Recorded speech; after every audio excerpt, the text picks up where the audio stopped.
자, 지금 이 시각 여러분이 가장 많이 찾아본 실시간 검색어 무엇인지 들여다볼까요? 김정은. 네, 중국의 특별 열차 타고 간 사람 김여정이냐 김정은이냐 관심이 집중됐었는데요. 오늘 아침에서야 공식 확인됐습니다. 바로 김정은 노동당 국무위원장이었습니다. 북중 정상회담이 성사된 거네요. 집권 이후 중국 방문은 최초라고 합니다. 다음, 김포 구제역 발생. 김포 돼지 농가에서 A형 구제역이 발생했는데요. 농가 비상상태입니다. 자, 그리고 강원 고성 산불 강풍 타고 확산되고 있다고 하는데 인근 주민들 대피령까지 떨어졌습니다. 제가 거의 20년 전에 강원도 속초에서 직장 생활할 때 고성 산불을 목격했는데요. 바람이 얼마나 거센지 산에서 산으로 불길이 옮겨 붙는 거를 제가 봤습니다. 확산되는 일을 막아야 할 텐데 말이죠. 정말 걱정됩니다. 김용민의 정치쇼 슈퍼주니어의 쏘리쏘리로 시작하겠습니다. 김용민의 정치쇼 1부 함께하겠습니다. 돈돈 브리핑 정상근 기자 어서 오십시오. 네, 안녕하십니까. 미디어오늘 정상근 기자입니다. 예, 김정은 북한 노동당 국무위원장이 결국 중국 방문한 사람으로 드러났군요. 확인이 됐습니다. 예. 어제 브리핑 들어보니까 설마 김정은 위원장이 직접 갔겠냐 뭐 이런 얘기를 하셨던 걸로 기억을 하는데. 괴로워요. 아픈 데를 찌르지 마세요. 네. 진실은 참 불편합니다. 보란 듯이 오늘 사진이 이렇게 시진핑 주석하고 네, 김정은 위원장하고 찍은 사진이 나왔더라고요. 예. 이 북한 조선중앙통신의 공식 발표가 있었습니다. 이 조선중앙통신은 그 28일 이 김정은 동지께서 이 스금평, 그러니까 시진핑을 이렇게 부르나 봐요. 거기는 이제 한자어로 보면은 시간이라 습 아니겠습니까? 습 학습할 때 습. 습시예요, 한자 습시. 그대로 그냥 읽는 저희 우리나라가 읽듯이 그렇게 이제 했는데 이 스금평 동지의 초청으로 3월 25일부터 28일까지 중화인민공화국을 비공식 방문하시었다. 이렇게 보도를 했습니다. 이번 방문에는 김정은 위원장의 부인인 리설주 씨가 동행을 했고요. 이 최룡해, 박광호, 리수용, 김영철 노동당 부위원장, 리용호 외무상, 조용원, 김성남, 김병호 당 부부장. 그러니까 뭐 노동당과 이런 군의 핵심들이 이제 같이 갔다라는 얘기죠.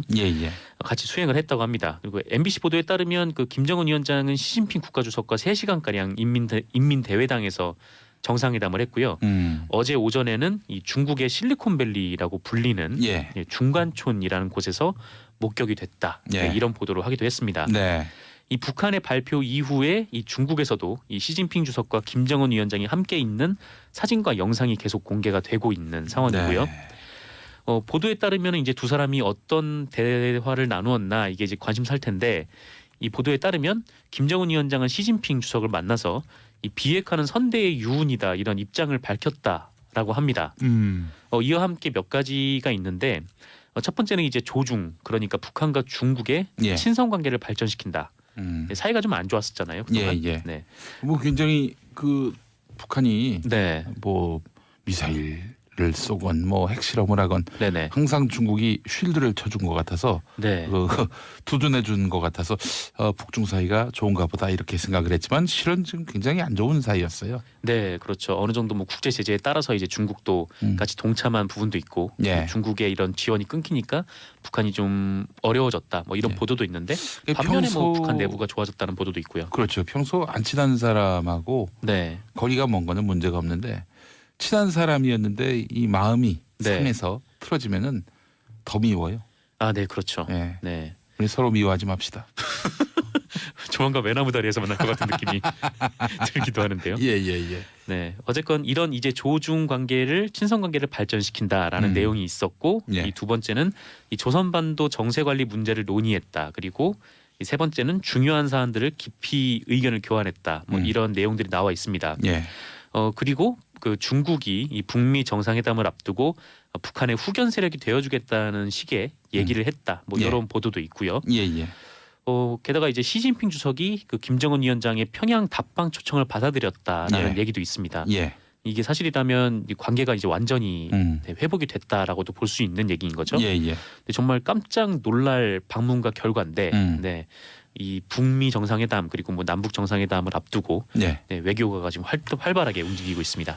전반적으로 그 지금 북한이 주변 국가들과의 그 관계 회복을 위해서 애를 쓰고 있다는 느낌이 드는데 네. 그러나 주변 국가들의 전제가 있습니다. 비핵화. 네. 비핵화라는 큰 선물을 내놓을지 이것도 한번 지켜봐야 될 것 같습니다. 네, 그렇습니다.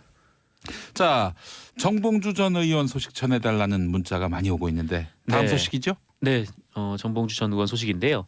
이 성추행 진실 공방을 벌여온 정봉주 전 의원이 이 가해 날짜로 지목된 당일 이 피해자의 주장대로 호텔 커피숍에 갔다는 걸 증명할 카드 내역이 공개가 됐습니다. 예.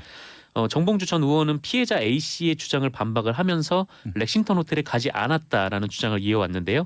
이 피해 날짜로 지목된 2011년 12월 23일 네. 그 렉싱턴 호텔에서 그 정봉주 전 의원이 이 카드를 결제한 내용을 스스로 확인했다 이렇게 밝혔습니다. 예. 이에 정봉주 전 의원 측은 뭐 자신의 그 주장이 탄핵이 된 셈이니까요. 이 프레시안 등 관련 보도를 한 언론에 대한 고소를 취하했다 이렇게 보도자료를 통해서 예. 밝히기도 했습니다. 예. 이 A 씨는 27일 기자회견을 열어서 이 피해 당일 그 스마트폰 애플리케이션인 그 포스퀘어를 통해서 이 자신이 렉싱턴 호텔에 있었음을 기록한 증거가 있다 이렇게 공개를 한 바가 있는데 이전까지만 해도 이제 오후 1시에서 뭐 3시 사이일 것이다 뭐 이런 공방이 오고 가다가 예. 그때 이제 피해자가 하신 얘기는 이 피해 시간이 오후 5시 반을 넘어선 시간이었다는 거예요. 예. 예. 근데 정봉주 전 의원 측은 이 5시까지 충분히 기록된 이 사진 자료를 가지고 있다가 이 시간이 오후 5시 이후로 특정이 되자 이 관련의 자료를 모으던 중에 이 카드 사용 내역을 발견했다 이런 입장을 취했습니다. 예. 어쨌든 이 고소는 취하가 돼도 취소가 돼도 이 공직선거법 위반은 반의사 불벌죄이기 때문에 네. 이 관련 수사는 계속 진행이 될 것으로 보이고요. 아, 프레시안에 대해서 말입니까? 네, 예. 프레시안이 정봉주 전 의원을 상대로 건 고소도 있고, 예. 정봉주 의원이 건 고소도 있는데, 예. 뭐 이거는 뭐 반의사 불벌죄라고 해요. 그래서 예. 수사는 계속된다고 하는데, 정봉주 전 의원 측은 뭐 오늘 중으로 입장을 낼 것으로 알려졌다가 예. 다시 지금 또 안 낸다는 얘기도 있고요. 본인의 입장과 거취에 대해서 빠른 시간 안에 직접 별도로 말씀드리겠다고 보도 자료를 또 냈어요. 네, 그렇습니다. 예. 이후에 어떤 입장이 나올지 함께 들여다봤으면 좋겠습니다. 예. 자, 다음 소식. 최순실 회고록. 네. 최순실 씨가 회고록을 냈습니까? 내려고 준비 중입니다. 제목이 나는 누구인가. 네. 나는 누구인가. 모두가 궁금해하는 네. 그 제목이긴 하죠. 네, 예. 이 최순실 씨 변호인 이경재 변호사에 따르면 이 최순실 씨는 자신이 살아온 인생과 이 재판 과정을 담담하게 기록하자는 취지로 이처럼 회고록 제목을 지었다라고 합니다. 예. 아울러 다음 달 4일 시작되는 그 2심 재판에서도 이 회고록 내용을 일부 반영한 변론서를 제출할 계획이다라고 하는데요. 예. 이 최순실 씨는 구치소에서 구입한 공책에 이 회고록을 쓰고 있는 것으로 전해졌고요. 이 재판에 출석하는 날을 제외하면 매일 쓰고 있다라고 합니다. 뭐 이미 3개월여간 쓴 회고록 분량이 이 공책 300여 쪽에 이른다라고도 하고요. 여기에는 이제 박근혜 전 대통령과의 인연 그리고 독일 생활, 뭐 특검 조사 때 겪었던 상황 등을 기록하고 있다라고 하는데. 이경재 변호사가 뭐 예전에 이제 최순실 씨에게 뭐 기록의 중요성을 강조하면서 회고록을 써봐라 이렇게 제안을 했다고 해요. 예. 근데 제안을 하면서 그 예로 든 것이 그 이순신 장군의 그 난중일기, 네 그거를 이제 예로 들어서 회고록을 써보라고 했답니다. 예. 그래요. 나는 누구인가. 네. 최순실이 아니다. 최서원이다. 네. 예. 그 이전에 또 그것도 개명을 했던 거 아닙니까? 최순실 씨도 아닌가요? 그냥 계속. 그 전에도. 그 전에는 아니군요. 그냥 본명이 최순실이었다가 최서원으로 개명을 한 걸로. 네. 그렇습니다. 그렇게 기억이 납니다. 예. 회고록이 나온다. 구매를 많이 할까요, 사람들이? 글쎄요. 뭐 궁금해하실 거는 같긴 한데. 예. 네. 언론사 기자들은 한번 그 과거사에 대해서 관심 갖고 있는 분들은 아마 들여다볼 가능성이 있는데 여하간 회고록이 어느 출판사하고 할 건지 계약이 된 겁니까? 일단 써보라고 해서 지금 쓰고 있는 상태이기 때문에 써보라고 해서. 그게 이제 실제로 책으로 나올지는 아직 좀 더 봐야 될 것 같습니다. 예, 알겠습니다. 고 장자연 씨 관련해서 검찰이 재수사할 가능성이 있다. 이런 보도를 봤습니다. 네, 그 고 장자연 씨는 꽃보다 남자라는 유명 드라마로 막 이름을 알렸는데, 그렇죠. 이제 꽃길만 걸으면 될 것 같았는데, 드라마가 끝나기도 전에 스스로 목숨을 끊었습니다. 예. 처음에는 우울증으로 인한 자살로 처리가 되려다가 그 직전에 네, 장자연 씨가 남긴 메모가 발견이 됐었어요. 예. 이 메모의 내용이 정말 처참했었는데요. 이 고인이 2009년 남기신 메모의 한 대목만 읽어보겠습니다. 모 감독이 골프를 치는데 예. 술 및 골프 접대 요구를 했다. 룸사롱에서 술 접대를 했다. 이 접대할 상대에게서 잠자리를 강요받았고 계속 찾아서 울었다. 방에 가둬놓고 손과 페트병으로 머리를 수없이 때렸다. 예. 협박 문자, 욕설을 들으면서 맞았다. 네, 이런 내용이 있습니다. 예. 이 메모에는 총 17명의 명단이 있었다고 하는데요. 이 사람들에게 룸사롱에서 술 접대 그리고 심지어 성접대도 있었다는 것이죠. 그런데 검찰은 수사 결과 이들 중 아무도 기소를 하지 않았어요. 그러니까 법원 문턱도 넘지 못했습니다. 예. 그리고 이 명단에 조선일보 방사장이란 이름이 포함되어 있는데요. 예. 그때 조선일보와 경찰은 이 조선일보 방사장을 조선일보와 관계된 이 방씨 일가가 아니라 이 계열사인 스포츠조선의 모 사장으로 몰았는데 예. 이 모 사장은 방씨가 아니고요. 예. 그런데 나중에 알고 보니까 이 조선일보 방상훈 사장의 동생인 방용훈 코리아나 호텔 사장이 이 장자연 씨와 만났다는 증언이 있었다고 합니다. 예. 그 스포츠조선 전 사장을 네. 정상근 기자가 취재한 적이 있었잖아요. 네, 예전에 한번 만나 뵌 적이 있었는데 네. 그때도 억울함을 계속 토로를 하시면서 그럼 본인은 장자연 씨를 만난 일이 없었는데 네. 뭐 덮어씌웠다. 아니요. 장자연 씨를 만난 일이 있었다라고 얘기를 했습니다. 그래요? 만났는데 네. 문제는 이제 그 자리가 예. 뭐 따로 이제 뭐 술 접대 그런 자리가 아니었고 식사 자리였고 뭐 여러 명이 같이 있는 자리였으며 예. 그때 계산을 했던 사람이 코리아나 호텔 방용훈 사장이었다라고 예. 주장을 했다는 거예요. 예. 그러니까 예. 뭐 이 김종승 씨, 그 장자연 씨의 아마 뭐 소속사 대표였던 걸로 기억을 하는데 네. 그 사람이 뭐 방용훈 사장과 알고 지내는 사이였기 때문에 조선일보 방 사장과 본인을 헷갈렸을 리가 없다라는 게 당시 그분의 이제 주장이셨어요. 결국 이제 뭐 조선일보에서 해명하기로는 네. 그 스포츠조선 전 사장 방씨 아닌 스포츠조선 전 사장이 네. 말하자면은 뭐 책임이 있는 것이냐 그렇게 몰아갔던 그런 보도는 그렇습니다. 잘못됐다. 네, 잘못됐다라고 주장을 하고 있는 억울하다. 건데. 네. 예. 그때 이제 뭐 그렇게 전 스포츠조선 사장으로 이렇게 얘기가 나왔는데 뭐 그 자리에는 조선 코리아나 호텔 방용훈 사장이 있었다는 것이죠. 예. 그리고 코리아나 호텔 그 측면을 보면은 조선일보 관련된 그 전광판이 있어요. 그래서 그렇죠. 그 건물이 이제 조선일보 건물로 이렇게 착각을 하시는 분들도 많은데. 그 조선일보 사옥 아니에요? 네, 그거는 이제 코리아나 호텔이고요. 그 뒤편에 보면은 조선일보 사옥이 따로 있습니다. 뒤편에. 네네. 알겠습니다. 그래서 어쨌건 요거 관련해서 지금 조사 과정에서 이런 증언이 나왔는데도 경찰과 검찰이 제대로 조사하지 않았다라는 것이죠. 그때. 네. 예. 그래서 아니 대체 왜 그 수사 과정에서 조선일보 방사장이란 메모가 있고 이 방씨 일가의 이름이 나왔는데 왜 예. 조사를 하지 않은 것인가 이런 의아함이 있을 수밖에 없는데 예. 뭐 이것이 이제 부실 수사 의혹으로 이어지고 있고요.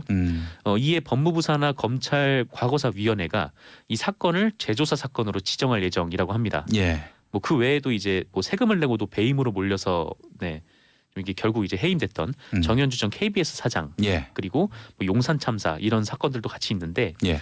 근데 일단 이 장자연 씨 사건은 공소시효가 지나서요. 네. 이 사건의 실체가 드러나도 처벌은 할 수 없는 그런 상황입니다. 예. 하지만 이 검찰의 수사가 부실했다는 점은 조사를 할 수가 있는 거죠. 그래서 이 과정에서 그 사건의 실체가 밝혀져서 이 고인의 억울함이 풀렸으면 좋겠습니다. 예, 알겠습니다. 자, 김정민님, 장자연 사건 정말 잘 수사합시다. 힘없는 여성의 억울함을 풀어줘야 합니다라고 하셨고요. 예, 8081번 쓰시는 분, 저는 정상근 기자님 웃음소리가 그렇게 좋더라고요. 오늘도 미세먼지가 많은데 좋은 하루 보내세요. 네, 감사합니다. 예. 이 백경전님께서 그 김윤 그 진행자님의 이 물병 클래스가 다르다고. 그렇습니까?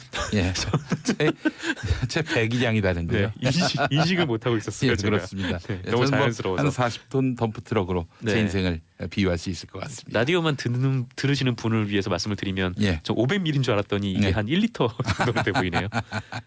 그래요. 네. 자, 산불 소식도 하나 전해주시죠. 네, 강원도 고성에서 산불이 나서 주민 445명이 대피했습니다. 예. 오늘 오전 6시 14분께 이 강원도 고성군 간성읍 탑동리의 야산에서 산불이 발생해서 주변으로 번지고 있는데요. 예. 이 탑동리에서 뭐 가진리, 이 공연진리 이런 바닷가 지역으로 번지고 있다라고 합니다. 예. 이에 오전 7시 54분경 240가구 445명의 주민들에게 대피령이 내려진 상태고요. 예. 주민들은 인근 초등학교로 대피했다고 합니다. 이 산림당국은 헬기 4대, 이 진화차 36대, 그리고 산불 진화대, 공무원, 소방 그리고 경찰 이렇게 630여 명을 투입해서 진화 작업에 나서고 있고 헬기 26대를 추가로 투입할 예정이라고 하는데 이 오전 7시를 기점으로 지금 고성에 강풍주의보가 내려진 상황이라고 해요. 세상에 게다가 이 초속 10m의 바람이 강하게 불고 있어서 이 진화에 어려움을 겪을 것으로 보입니다. 게다가 이미 좀 전부터 이 건조 경보가 내려진 상태여가지고 이게 불길을 잡기가 쉽지 않을 것 같은데 좀 빨리 산불이 좀 잡혀서요. 큰 피해가 좀 없었으면 합니다. 이게 예전에 제가 오프닝에서도 말씀드렸습니다마는 서 있기가 힘들 정도로 바람이 세요. 바다를 끼고 산을 끼고 있으니까 그래서 참 진화 작업이 쉽지 않겠다는 생각이 드는데요. 큰 피해가 없기를 바라는 마음입니다. 자, 정상근 미디어 오늘 기자 수고하셨습니다. 고맙습니다. 감사합니다. 자, 2부에서 3변 시대로 여러분을 모시겠습니다. 함께 하실 거죠? 수요일 3변 시대로 넘어왔습니다. 앞서서 방송 진행하시는 이수경 씨가 3변 시대 너무 재밌다고 말씀을 해주셨습니다. 정치쇼가 재밌죠? 예?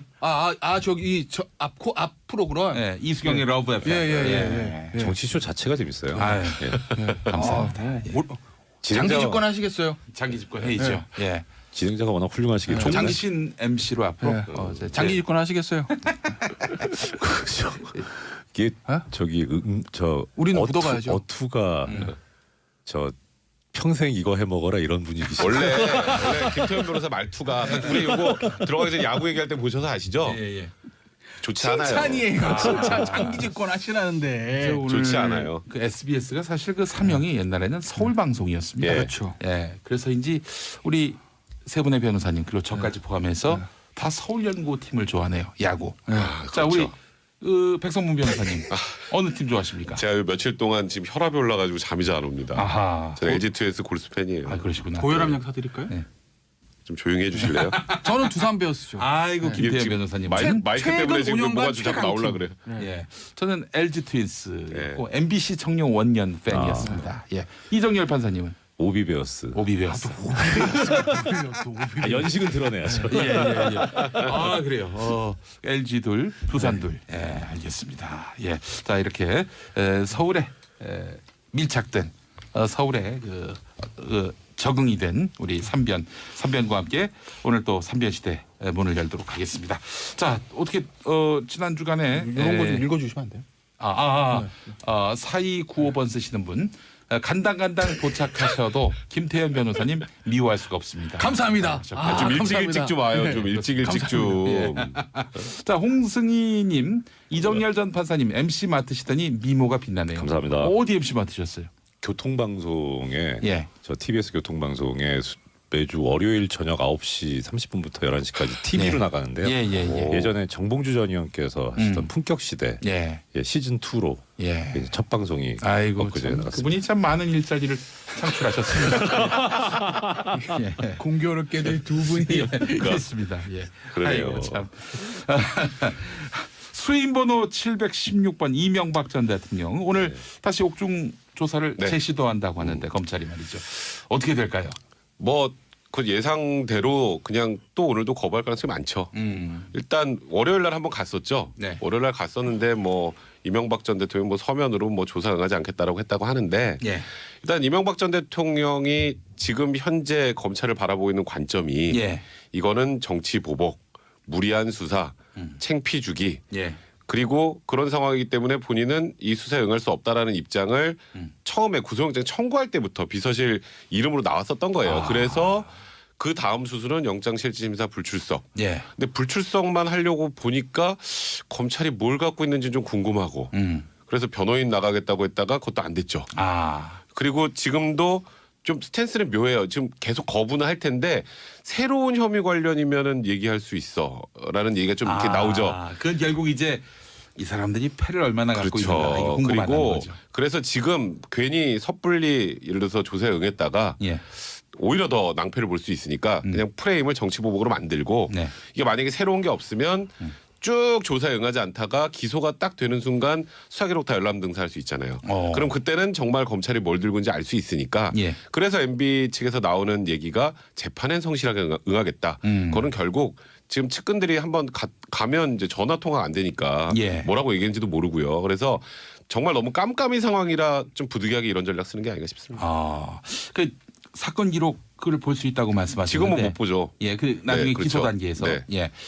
그러면은 검찰이 그 모든 패를 다 사건 기록에 넣을까요? 아니 그 기록에 일단은 조사했던 내용들이나 진술 조서 같은 건 전부 들어갈 수밖에 없으니까 쉽게 말해서 전화 통화 안 되는 측근들이 도대체 뭐라 그랬나 이거는 확인해야 될 거 아니에요. 그러니까 그거 확인하기 전에 섣불리 얘기하는 것보다는 그냥 지금 다 부인하고 나중에 그걸 보고 대응 전략을 짜자 이렇게 아마 방침을 정한 것 같아요. 일반적인 피의자가 검찰 수사는 나에 대한 보복이기 때문에 나 응할 수 없다 이래도 됩니까? 그 자기 마음이죠. 뭐.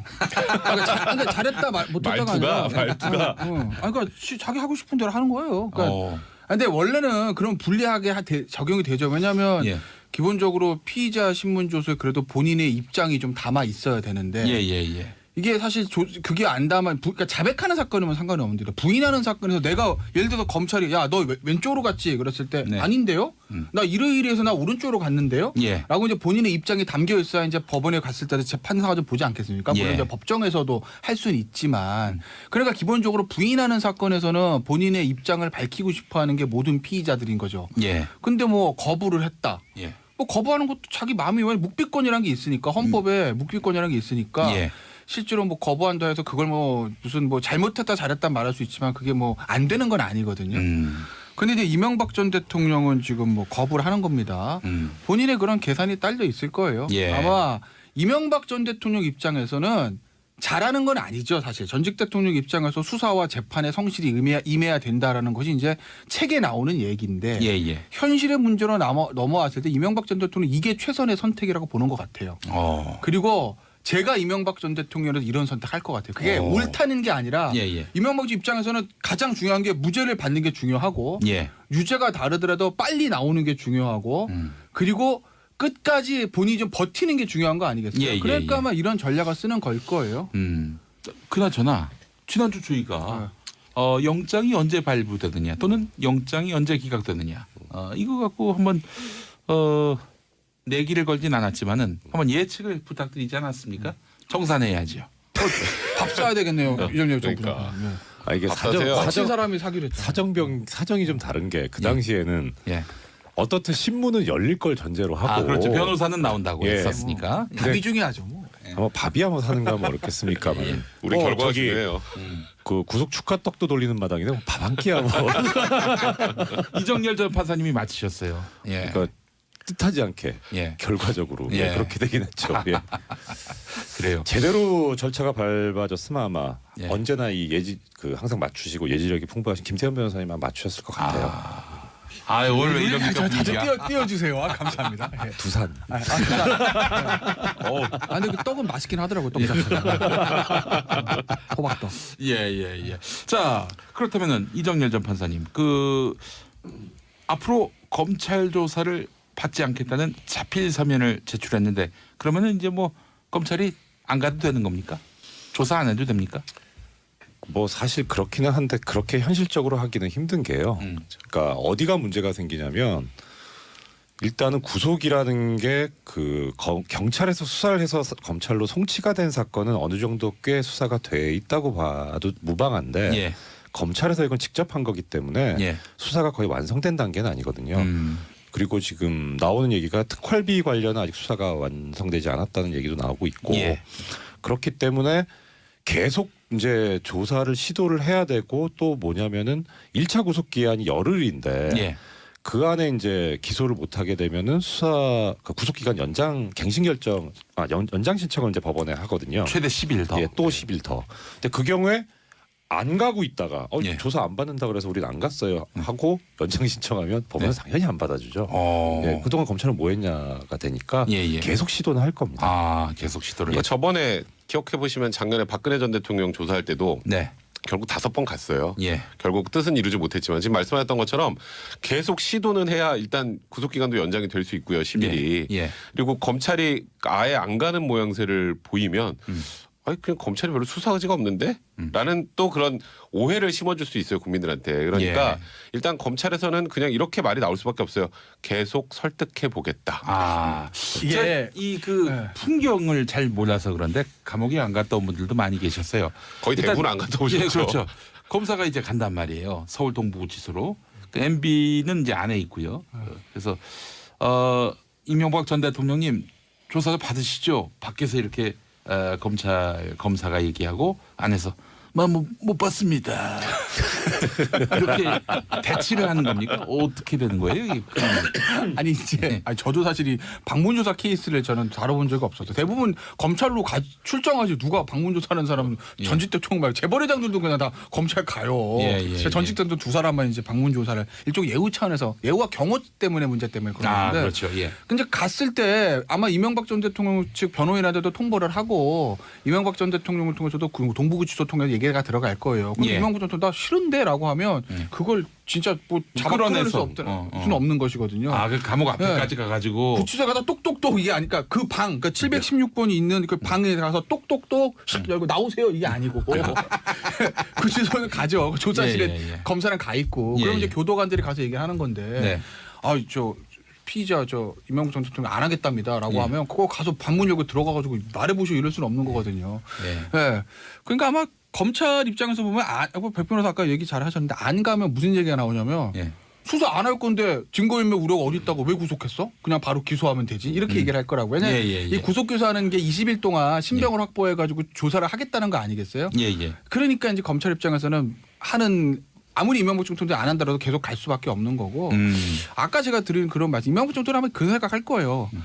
내가 여기서 자백한들 형이 얼마나 줄까? 그렇잖아요. 이게 지금 다 유죄 인정되면 제가 봤을 때는 20년 넘을 거예요. 한 25년 나올 거거든요. 누구는 45년 얘기하는 분도 있던데. 뭐 그럴 수도 있죠. 근데 전 유기징역일 때 최고형이 45년이죠. 뭐 병합하고 이러면. 근데 거기 만약 25년 가정해요. 거기서 이명박 전 대통령 부인했을 때 25년 나온다 치면 자백한다고 얼마 줄겠어요. 자백한다고 집행유예 이러겠어요. 이 건을. 그러니까 못 한다는 거죠. 그러니까 이명박 전 대통령은 본인이 생각하는 게 이게 다 진짜 정치 공작이면 당연히 자백 부인할 것이고 그게 아니고 큰일 났네. 나 다 들켰네. 라고 해도 일관되게 부인 전략, 수사 거부 전략으로 갈 수밖에 없을 거예요. 재판은 거부 안 할 거예요.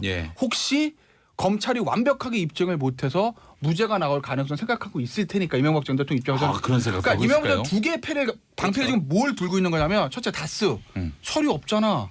서류 없잖아 하나. 두 번째 이게 참 희한한 건데 모든 뇌물 사건도요. 정치 뇌물 사건도 결국 정치인한테 돈이 와요.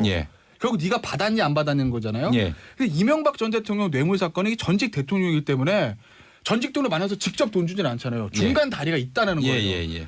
근데 그 중간 다리에서 끊어졌는지 그 다리가 이명박 전 대통령까지 연결됐는지 문제거든요. 다들 연결됐다고 보는데 이명박 전 대통령은 어쨌든 준 사람과 자기가 직접 만나서 돈을 받은 게 아니니까 나한테 안 왔는데 중간에서 속된 말로 다 해먹었는데 이 얘기를 하는 거거든요. 뭐 배달 사고가 났다. 이렇게. 그렇죠. 배달 사고가.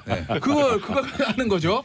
그 두 개 방패를 가지고 법원에서는 다퉈보겠다는 거예요. 그래서 무죄 나오면 좋고 유죄 나오더라도 결국은 자기가 전직 대통령인데 언젠간 어느 정권인지 풀어주지 않을까? 사면한 이 생각하는 거죠. 그렇기 때문에 본인이 지금 내가 돈 받았습니다 하는 순간 자기는 모든 게 무너지는 거잖아요. 그러니까 끝까지 저렇게 이제 부인 전략 가는 거예요. 그러니까 박근혜 전 대통령하고 이명박 전 대통령 생각이 비슷해요. 결국 이거는 뭐 제대로 다퉈봐야 지금 말씀하셨던 것처럼 이거 내가 다 자백한다고 풀어줄 것 같지도 않고 일단 끝까지 부인하고 나는 억울한 정치 탄압의 희생양으로 끝까지 가서 유죄 판결이 나오고 그리고 저번에 뭐 전두환 노태우 전 대통령 같은 경우도 어느 순간 사면이 되잖아요. 그러면 언젠간 사면이 되겠지. 그리고 나서도 계속 억울하다고 하는 게 나을 것 같다.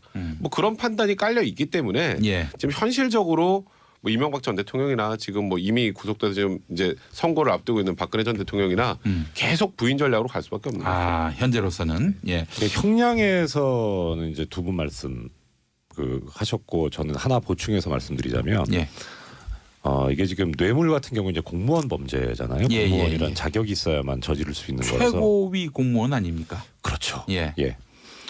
근데 공무원이 범죄를 저지른 경우에 그 과정에서 금품이 수수가 되면 보통 이제 그 액수를 몰수를 하는데 그 몰수나 추징을 하는데 그러니까 뭐 예를 들어 1,000만 원을 뇌물을 받았다 하면 1,000만 원을 이제 저 국가에서 시체말로 땡겨와야 되거든요. 예. 근데 문제는 공무원 몰수에 관한 특례법에 보면 어떤 조항이 있냐면은 뇌물을 받았어요. 예를 들어 1,000만 원 뇌물을 받았는데 그걸로 로또를 샀다. 그래서 이게 전부 1등이 당첨돼 버렸다. 그래서 뭐 몇십억 몇백억으로 이제 커질 거 아니에요. 예. 그 종잣돈이 된 게 뇌물이면 그것까지 다. 아 그래요? 무서운 법이 있어서 예. 사실 지금 검찰 입장에서는 범죄 혐의를 확정하기 위한 어떤 조사도 필요하지만 도대체 이 뇌물이 어디로 가서 어떻게 쓰였는지 이건 사실은 본인 아니면 잘 몰라요. 예. 그 부분을 알려고 하는 것도 있습니다. 아 오늘 처음 알았습니다. 뇌물로 복권을 줬는데 이 복권으로 대박이 났다. 그 대박난 돈까지 다 합해서 뇌물액이 된다. 허허. 뇌물액이 되는 건 아니고 몰수의 대상이 몰수 대상이 된다. 네. 이미 썼으면. 뭐 일단 현재 남아 있는 거. 그래서 이제 추징 보전을 하는 거죠. 하기 위해서. 그렇군요. 지금 이명박 전 대통령 재산은 거의 추징 보전 다 될 거예요. 지금 현재 일단 뭐 영장이제 범죄서에 들어간 뇌물 액수만 해도 110억 정도 되잖아요. 예. 그럼 이명박 전 대통령이 지금 현재 본인 명의로 갖고 있는 거, 이분은 뭐 지금 대부분 다른 사람 명의로 갖고 계시는 게 많아서 그걸 확인해야 되는 작업이 필요할 텐데 예. 본인 명의 재산은 일단 다 추징 보전 이제 처분을 해 놓을 거고요. 그래야 나중에 이제 몰수를 할 수 있으니까. 이제 또 하나 문제는 이제 이명박 전 대통령이 만약에 유죄 판결이 나온다 뇌물로. 예. 그러면은 이제 이게 어쨌건 특가법 적용되니까 뇌물액의 2배, 5배까지 또 벌금도 내야 돼요. 아하. 그러니까 몰수 추징은 쉽게 말해서 본인 주머니로 들어간 사람 거를 뺏어오는 거고 벌금은 뇌물 인정된 액수의 2배에서 5배까지 무조건 병과하도록 돼 있어요 법에. 예. 이제 벌금은 이제 근데 안 내면 아시겠지만 그냥 일일 얼마로 환산해서 3년까지 최대로 더 살 수도 있는 거니까. 예. 일단 이명박 전 대통령의 재산을 최대한 찾아내는 것도 검찰이 꼭 해야 될 일 중에 하나입니다. 지금 문제는 이제 해외에서 워낙 페이퍼 컴퍼니를 많이 만들었었기 때문에 예. 그거를 쭉쭉 찾아가는 과정이 아마 상당히 검찰로서도 꼭 해야 되지만 또 쉽지는 않은 작업. 재산 환수팀을 만들지 않았습니까? 만들었죠. 예. 그렇죠. 그래서 뭐 취지는 뭐 잘 모르겠는데 예. 공교롭게도 이명박 전 대통령을 노리고 만들어진 새로 신설된 부서가 아닌가 하는 생각이 들 정도로 시기가 그래요. 근데 검찰이 그 팀 만들면 잘할 수 있을까요? 아유 뭐 그건 또 확실하게 이제 그쪽의 전문가들이 징수팀들이 있기 때문에요. 그렇군요. 나갈 겁니다. 그러면서 공조를 해야죠. 이제 수사에 가는 과정에서 재산의 흐름을 찾게 되면은 그 과정에서 또 새로 범죄 혐의가 불거져 나올 수도 있거든요. 예. 알겠습니다. 자 이런 가운데 이번 주에 MB의 금고직이었던 이병모, 이영배, 이 두 사람이 잇따라 법정에 서게 되는데 이분들도 사실 입을 어떻게 여느냐에 따라서 MB의 운명을 좌지우지할 수 있는 거 아니겠습니까? 이 재판 본인의 재판에서는 별 상관없을 거예요. 아 그래요? 그러니까 본인의 재판은 본인의 이제 횡령 아마 이병무 18억 정도 얘기 나온 것 같던데. 예. 본인의 이제 횡령 일종의 본인의 이제 개인 비리 형태거든요. 예. 그리고 그때 본인의 재판에서는 본인이 재판하는 거지 거기다가 이제 뭐 다스는 누구 겁니까를 판사가 묻지는 않을 거고 결국 이제 이병모 이영배 씨는 본인의 재판보다는 이명박 전 대통령의 재판에서 이제 이 사람들이 결국 이제 많은 진술을 했을 거기 때문에 증인 신문을 할 거거든요.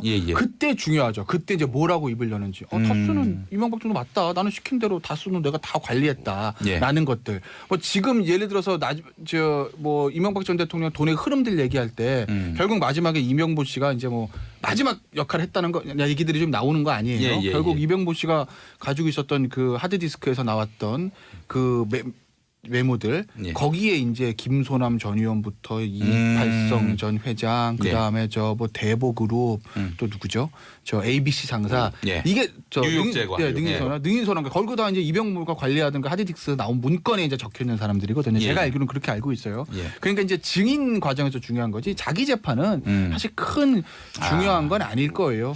근데 이제 막 예를 들어서 뭐 본인이 횡령한 게 이제 본인의 주머니로 넣기 위해서가 아니라 예를 들어서 이명박 전 대통령을 위해서 한 것이라면 그러면 이제 또 법정에서 얘기가 조금 나올 수는 있겠죠. 근데 지금 태어나서 말씀하셨던 것처럼 전체적으로 재산 관리인들 아닙니까? 이명박 전 대통령이 어떻게 이명박 전 대통령의 재산을 관리했는지는 이제 나중에 이명박 전 대통령이 20일 안에 기소가 되겠죠. 그럼 재판이 열리면 엄청나게 많은 증인들이 나와야 될 거예요. 지금 뭐 전부 부인이니까 박근혜 전 대통령 똑같아요. 어차피 이 사람들 진술 다 부인할 거거든요. 그럼 이제 증인으로 나와야 되잖아요. 그럼 그 중에 제일 핵심이 이병모, 이영배 그리고 김백준 총무기획관 이 세 명이 법정에서 하는 증언들이 아마 그때 이제 제 예상으로는 엄청나게 충격적이지 않을까 싶어요. 이병모, 이영배 또 김백준 이분들은 MB가 시켰어요라고 할 때 아무래도 더 유리하지 않을까요?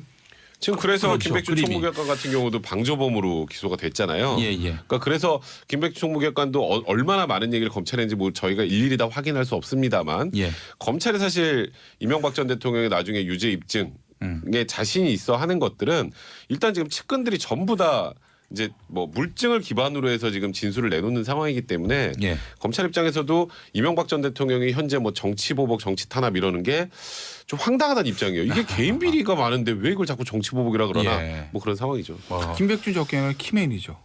실질적으로 키맨이고 그 이분이 제 죄에 대해서 아무런 변명도 하지 않을 것이다. 이미 이렇게 얘기를 했는데 뭐 이 이야기는 남의 죄에 대해서도 아무런 변명, 두둔하지 않겠다 이런 얘기 아니겠어요? 그렇죠. 그러니까 죄에 대해서 아무런 변명하지 않을 것이라는 얘기했고 그 다음에 나와 붙어 있는 얘기가 뭐냐면 오늘 아마 검찰 수사에서 모든 것이 잘 밝혀질 것 같다라는 얘기를 하잖아요. 그게 아마 이명박 전 대통령 그날 소환 조사 받는 그날이에요. 그날 이제 공교롭게도 우연인지 필연인지 이명박 전 대통령 9시 반에 출두할 때 11시에 이제 김백준 기획관 첫 재판이 있었어요. 두 개가 겹친 거죠. 뭐 어쨌든 뭐 그렇게 됐는데 김백준 전 기획관 같은 경우는 제가 알기로는 지금 검찰에 모든 걸 다 진술한 것을 알고 있어요. 제가 알기로는. 근데 그 진술이 이제 예를 들어서 뭐 말해봐. 그럼 이것도 있고 이것도가 아니라 기본적으로 검찰이 확보하는 물증들이 많아요. 그 물증은 어디서 나오는 거냐면 영법 빌딩 지하 2층에서 나오는 거죠. 그러니까 영법 빌딩 지하 2층에서 나오는 이 문건들을 가지고 김백준 기획관한테 들이대면 김백준 기획관 입장에서는 있는 거를 여기 써 있는 걸 보고 아니라고 그럽니까? 그러니까 이제 확인을 해주는 거죠. 아, 그건 맞다 이런 식으로 그런 식으로 좀 진행이 되고 있고 결국 검찰 입장에서 보면은 이 김백준 전 기획관이 가장 중요한 현재까지 참고인인 거죠. 그런데 이명박 전 대통령 아마 본지 재판 올라가면 김백준 기획관이 전부 다 거짓말했다고 하면서 검찰 진술을 전부 다 부인할 거라고요. 그럼 김백준 기획관의 증인 신청 검찰에 할 수밖에 없는 거고 그게 재판의 하이라이트가 될 것이고. 그 두 분이 그럼 대질됩니까? 뭐 대질이라기보다는 뭐 일종하고 대질을 할 수도 있는 거죠. 그러니까 어쨌든 피고인석에 이명박 전 대통령이 오른쪽에 앉아 있을 때 저쪽 가운데 이제 증인석에 앉아 있을 거고 어쩌면은 김백준 전 기획관의 재판을 이명박 전 대통령 재판하고 병합시킬 수도 있어요. 이 국정원 특활비 4억에 대해서는 이명박 대통령 주범이고 김백준 기획관은 방조범이기 때문에 아마 김백준 기획관 재판에 이명박 전 대통령 재판은 기소된다 병합시켜서 아마 진행할 거로 저는 알고 있어요. 아이고 앞으로도 무수한 뉴스가 양산되겠네요. 자 김영민의 정치쇼 2부 여기까지고요. 11시 지나서 3부에서 다시 3변과 함께하겠습니다. 함께하시죠. 김영민의 정치쇼 3부로 넘어왔습니다. 자 LG 팬을 대표해서 우리 백성문 변호사님, 저 김용민이가 나왔고 또 두산 팬을 대신해서 이정열 전 판사님, 김태현 변호사님 나오셨고 다음 주부터는 넥센 팬도 한분 모셔서 3연고팀 좋네요 이거. 이렇게 한번 좀 야구 얘기도 괜찮아요. 한 주 정도는. 또 곧 이제 개막이 하실 말씀 있으시겠어요? 개막했죠 지금. 개막했습니까? 개막해서 지금 LG가 무려 3연패해서 제가 지금 혈압이 오른다는 얘기를 아까 한 거죠. 다음 주에 제가 고혈압약 가져올게요. 계속 오를 거예요. 이 방송 들으시는 그 정치쇼 애청자분들 중에서 LG 팬이신 분들한테 좀 죄송한 말씀인데 사실 원래 그동안의 역사가 어린이날에 두산과 LG가 항상 붙어요. 근데 그 전까지는 LG가 항상 두산보다 위에 있다가 어린이날 패배하고 그 다음부터 다른 얘기하죠. 그런 패턴이었었는데 올해 좀 안타깝네요. 이제 3경기 했어요. 144경기 중에. 알겠습니다. 자 안희정 전 충남지사의 구속 여부를 결정할 영장 심사가 오늘 열리는데 자 오늘도 역시 한번 우리가 또 예측을 한번 해보도록 하겠습니다. 그렇습니다. 결국 세 분의 어떤 그런 실력을 이 자리에서 또 이렇게 한번 들여다볼 수 있는 거 아니겠습니까? 사실 근데 저희가 조사 내용을 정확하게 알 수가 없잖아요. 그래서 이게 어느 정도 인정될 만한지 아닌지도 잘 모르고 그렇긴 하지만 이런 악조건 속에서 예측이 맞았을 때 이건 약간 점쟁이 각인데. 근데 저는 여기서 그게 있어요. 그러니까 이 재판부에서 안희정 지사가 나 영장실질심사 포기하겠다 그랬음에도 불구하고 굳이 나오라 그랬잖아요. 저는 그래서 기각. 네, 그러니까 이게 사실 서면 심사로 해서 만약에 기각을 한다. 그러면 좀 굉장히 이상해지는 상황이 되니 이거는 안희정 지사 얘기를 좀 들어봐야 알겠다라는 지금 재판부의 생각이거든요. 그러니까 제가 뭐 이게 혐의가 인정된다 안 된다가 아니라 뭐 일단 재판부에서는 이거는 반박할 여지가 좀 많다고 생각하고 있는 게 아닐까. 그래서 저는 기각 가능성이 높다 이렇게 알겠습니다. 백성문 변호사님은 기각, 김태현 변호사님은 저 기각. 네. 깔끔하게. 그러니까 기본적으로 그렇습니다. 판사가 영장실질심사인데 피의자가 안 나오면 좋잖아요. 그래? 서류 읽어보고 도장 찍으면 되는데. 그런데 굳이 나오라고 했다는 건 물론 성범죄의 특징은 있어요. 그러니까 다른 뭐 어떤 뇌물이라든지 뭐 이런 게 아니라 성범죄 같은 경우에는 성행위 당시의 상황, 전, 후 이게 굉장히 중요하거든요. 근데 물증이라는 게 사실 두 사람밖에 없잖아요. 그러니까 두 사람 진술밖에 없다고. 그 진술 다 엇갈릴 거고. 그러니까 서류로 보는 것보다는 좀 생생하게 듣고 싶다라는 차원에서 저 안희정 전 지사를 다시 소환을 해서 다시 잡은 건데 어쨌든 이 서류만 봤을 때는 이런 생각이 든다라는 거죠. 서류만 봤을 때 아하 그렇구만 이러면 찍었을 거예요 도장을. 근데 그게 아니기 때문에 다시 한번 내 앞에서 노를 놓고 그 두 사람이 하는 얘기를 들어보고 싶다는 얘기는 지금 판사의 머릿속에 심증에 과연 이게 범죄가 소명이 되나? 라는 생각을 하고 있는 것 아니겠나. 그렇다 보면 저는 기각될 가능성이 전 높다고 봐요. 뭐 구속이 됐다고 해서 유죄고 그렇죠. 구속이 안 됐다고 해서 무죄인 건 아니지만은 어쨌든 이 구속되지 않은 상태에서 재판받게 할 것이다. 그렇게 보시는 거고. 자, 이정열 전 판사님 어떻게 보십니까? 방송을 위해서 저는 발부 쪽으로.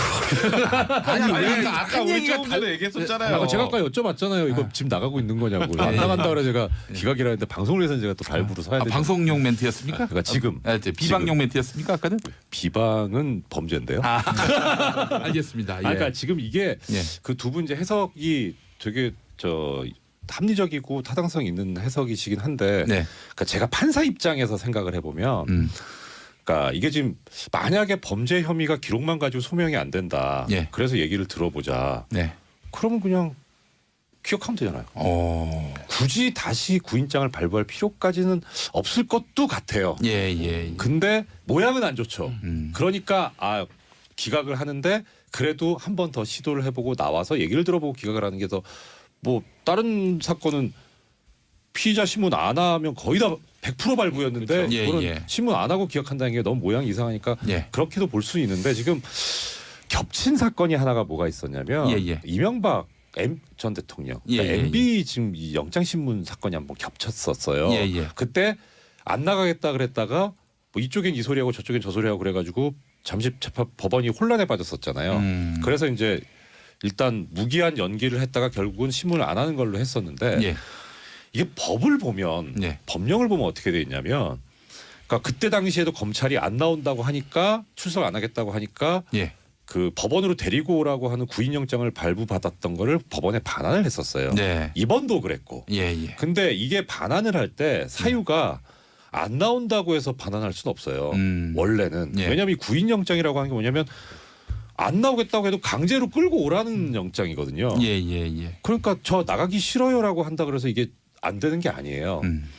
그러니까 법에서 뭐 법이라기보다는 이제 그 법원 내부 예규인데 일종의 훈련 같은 건데 거기에 뭐라고 돼 있냐면 구인영장이 집행불능 됐을 때 집행이 그러니까 불가능할 때 그러니까 이건 뭐 도망가 버렸다든가 뭐 하여튼 그런 사유로 뭐 행방이 묘연하다든가 그런 경우에는 영장을 반환할 수 있어요. 지금 그건 아니잖아요.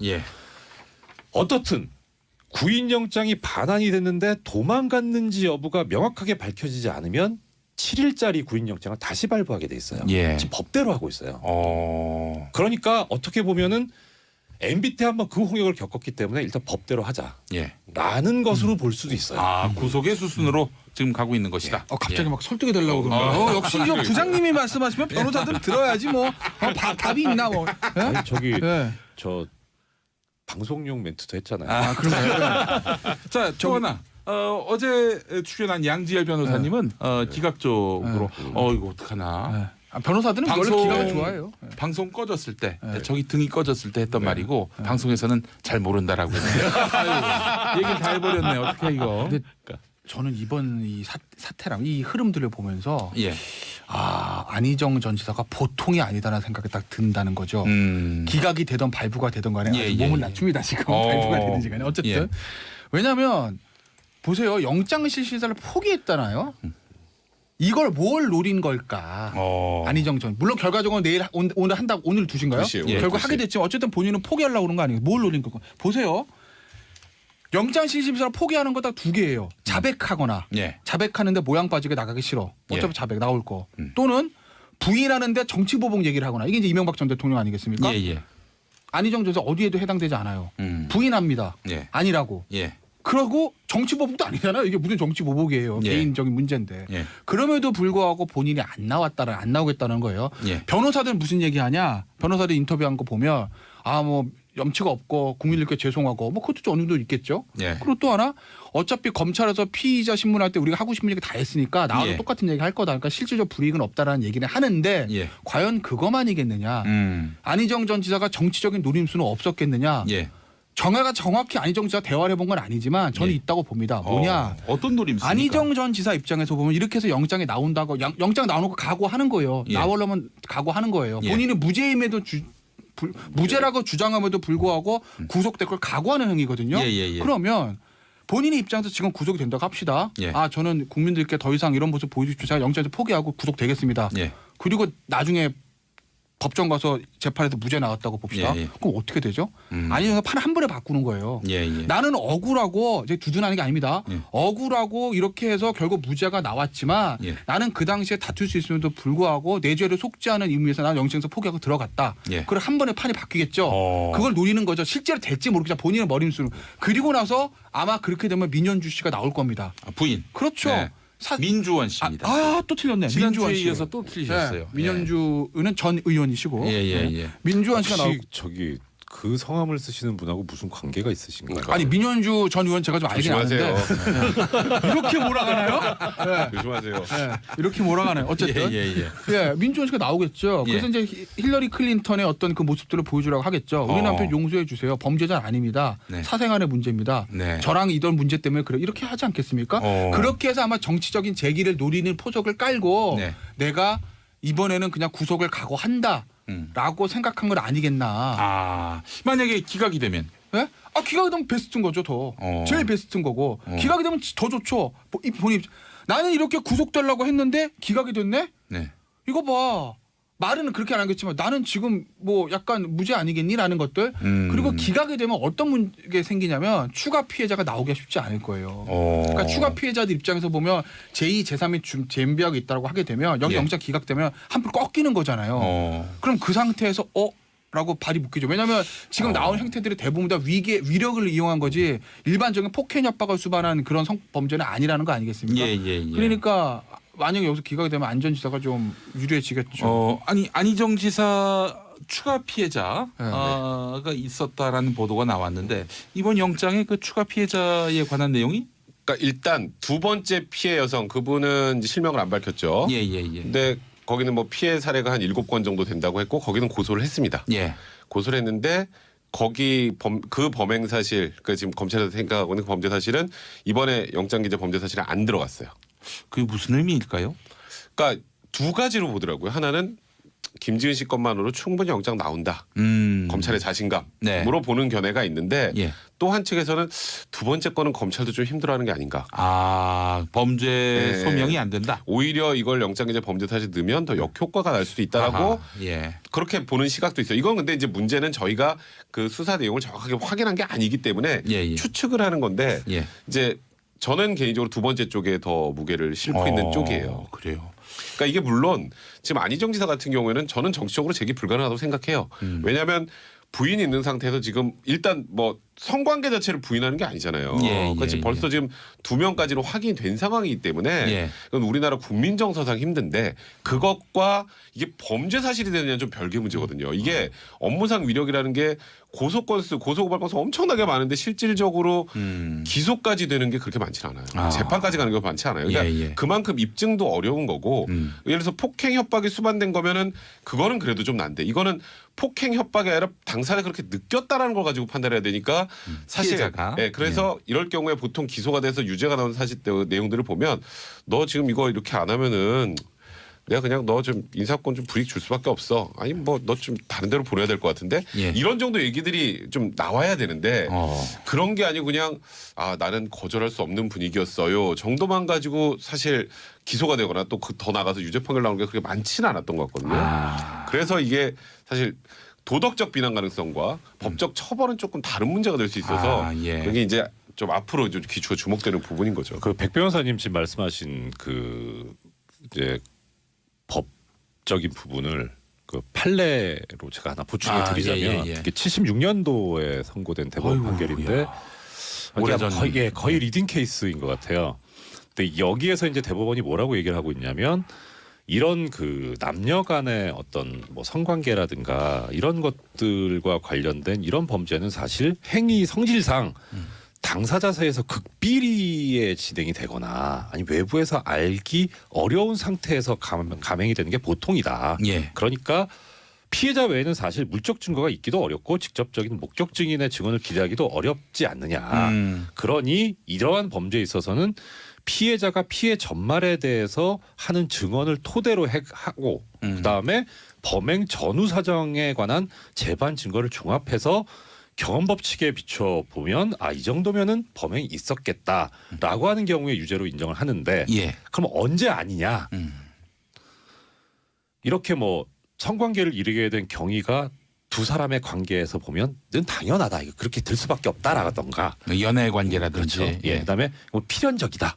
뭐 이런 어떤 사정이 있었다고 보이면 그때는 무죄 가능성이 있는데 이걸 전체적으로 보려면 피해자의 나이 뭐 그다음에 경력, 직업, 뭐 환경, 연령 그리고 신분 관계 이런 걸 다 따져보라는 거예요. 나이는 무슨 변수가 됩니까? 그러니까 나이가 어리면 어릴수록 겁을 먹기가 쉽죠. 아무래도. 그러니까 겁을 먹거나 지금 이 판례에 나온 사안은 속인 거예요. 속였다고 이제 그러니까 소위 말하는 위계에 의한 거였었는데 근데 나이가 어리게 되면 잘 속을 수도 있고 세상 물정을 모르니까 겁을 빨리 먹을 수도 있고 그러니까 어리면 어릴수록 유죄가 인정되기가 더 가능성이 높죠. 그러면 뭐 그 말하자면 고연령층 그 피해자들은 구제받기가 쉽지 않겠네요. 그러니까 뭐 전체적으로 보라는 거니까 하나의 요소로 보라는 거죠. 그렇군요. 아이고 야 복잡한 그런 문제네요. 이 문제는 쉽지는 않아요. 알겠습니다. 오늘 밤에 어떻게 결과가 나올지 한번 지켜보도록 하겠습니다. 이정열 전 판사님은 방송용이긴 하지만은 기각에 무게를 실으셨고 발부로 하셨고 우리 김태현 변호사님하고 백성문 변호사님은 기각으로 양지열 변호사까지. 원래 이제 저 이병렬 저 부장 판사님의 이제 행동이 어떤 거냐면 이제 월드컵 우승팀 맞출 때 배당률 높은 데다 가는 딱 그런. 나는 방송 이 마이크 꺼졌을 때는 기각이라고 얘기했으나 방송용으로 이제 발부 배당률이 높으니까 그쪽이 지금 배당률보다는 이제 이 방송을 살리자는. 뭐 저 틀려도 상관없지만 방송이 재밌으려면 그래도 뭔가 생각의 기각이라는 건 다 하셨네요. 삼변 시대 코너로 이거를 정착시켜야 될 것 같습니다. 코너 중에 코너 예언. 그래서 나중에 그 연말에 정산을 하는 겁니다. 그래서 좋죠. 정산. 가장 많이 마친 승률 높은 분에게 뭐 저기 선물이라도 하나. 좋은데요? 재밌겠는데요? 삼변 시대 그 흥행을 위해서. 흥행을 위해서는 좋은데 너무 이게 결과가 뻔한 경기는 사실 하지 않는 거예요. 알겠습니다. 김태현 변호사님 우승하기 너무 당연한데. 네. 알겠습니다. 이게 자꾸 저렇게 칭찬이 많아지니까 이게 이제 칭찬이라기보다는 이제 거의 다 맞추죠. 약간 불안하죠. 불안한데? 네? 불안해요. 네? 알겠습니다. 자, 이기철님 3변시대 설명을 이해하기 쉽게 잘해주셔서 너무 고맙네요라고 하셨고요. 이미영님 백 변호사님과 김 변호사님 너무 잘 어울리십니다. 두 분이 저희 30년 됐어요. 30년. 어떻게? 제가 고등학교 때부터. 고1 때부터 저보고 친구해주면 떡볶이 사준다 그래가지고 제가 떡볶이 얻어먹고 요거 거짓말이에요. 요거 거짓말인데 맞지 않나요? 예. 그 저기 두 분 중에 누가 먼저 담배 피우셨습니까? 전 담배 안 펴요. 저는 안 폈고 저는 이제 그 딱 고등학교 졸업하고 졸업하고 네, 졸업하고 이제 합법적으로 네, 처음 폈죠. 역시 법조인답습니다. 저 백 변호사의 흑역사는 제가 다 알고 있죠. 그렇습니까? 제가 입으려면 방송 못합니다. 입만 열면 그냥 바로 간다. 와, 이거 진짜 이렇게 보내려고 그러네. 나중에 백 변호사 큰 인물이 돼서 뭐 인사청문회 같은 데 가도 제가 입을 열면 끝납니다. 증인으로 나오면 바로 내려와야 됩니다. 그냥. 알겠습니다. 아이고 그런 친구가 진정한 친구죠. 빨리 다 알고 있어야 항변을 되니까. 하세요. 아니 뭐 이게 하도 이렇게 얘기를 많이 해서요. 그냥 그러려니 해요. 제가 씹는 거는 끄떡도 안 합니다. 이제 백 변호사는. 그냥 약간 추임새 못 들기 때문에 이거는 예. 그냥 늘 만나면 이런 얘기를 하니까 그냥 그러려니. 제가는 친구한테도 제가 야 넌 뭐 어디 해외 나갈 일 있으면 날 불러라. 내가 입만 뻥끗하면 넌 날아가니까. 튕겨가는. 예, 그렇습니다. 훅 날아갑니다. 훅 갑니다, 걔는. 예. 자, 얼마 전에 판결이 나왔죠. 네. 18년 만에 잡힌 진범 약촌 오거리 살인 사건. 이 내용을 좀 우선 설명해 주시겠습니까? 이게 2000년 8월 10일 새벽 2시에 있었던 일입니다. 이제 택시 기사가 칼로 12번 정도 찔린 상태에서 발견이 세상에. 됐었어요. 근데 그 새벽 2시에 이 오토바이를 타고 배달 일을 하던 그 당시 16살이었던 최모 씨가 그 현장을 목격을 하고 목격자 진술을 했는데 그 뒤로 3일 후에 별안간 범인으로 바뀝니다. 용의자로.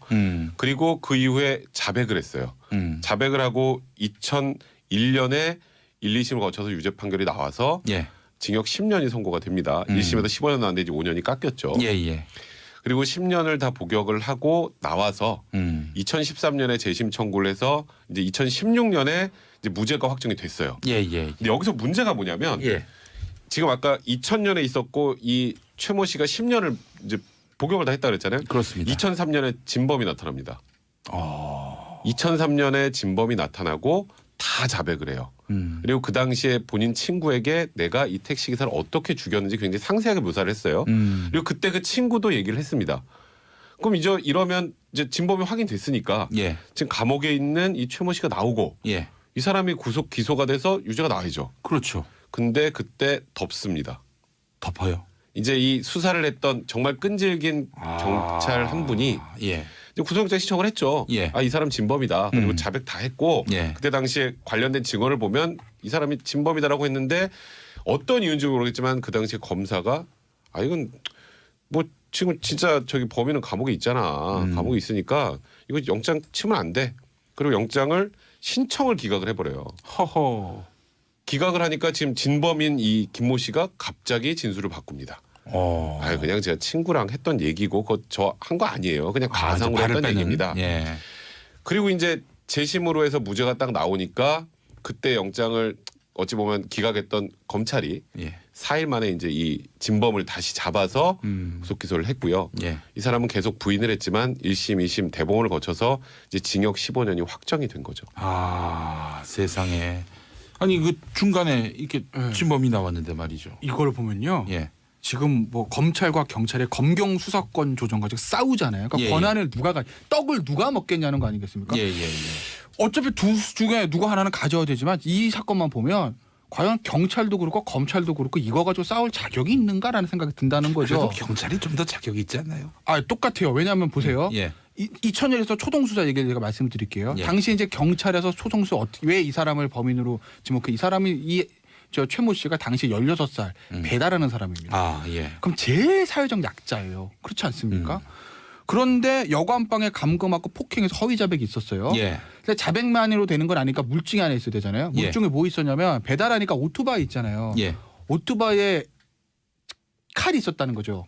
그걸 이제 흉기라고 하는데 그 칼에서 피해자 혈흔이 나온 것도 아니고 그 칼이 모양이 피해자 몸에 있는 상처랑 달라요. 그럼 그게 흉기가 아니란 거 아니겠습니까? 그렇죠. 그럼에도 불구하고 그걸 가지고 진범으로 단정을 했다는 거죠. 이거 잠깐만요. 거기에다 더 플러스 사람을 12번 정도 찔렀으면 피가 튀죠. 혈흔 반응이 하나도 안 났습니다. 그렇죠. 아니 이 정도면은 굉장히 초동 수사가 엉망인데. 엉망이죠. 경찰이 한 겁니까? 초동 경찰이 일단 제일 잘못한 거죠. 그리고 여기서 검찰 그걸 바로 잡으라고 수사권이 지휘권이 있는 거거든요. 그런데 그걸 그냥 오케이 하고 기소를 한 거죠.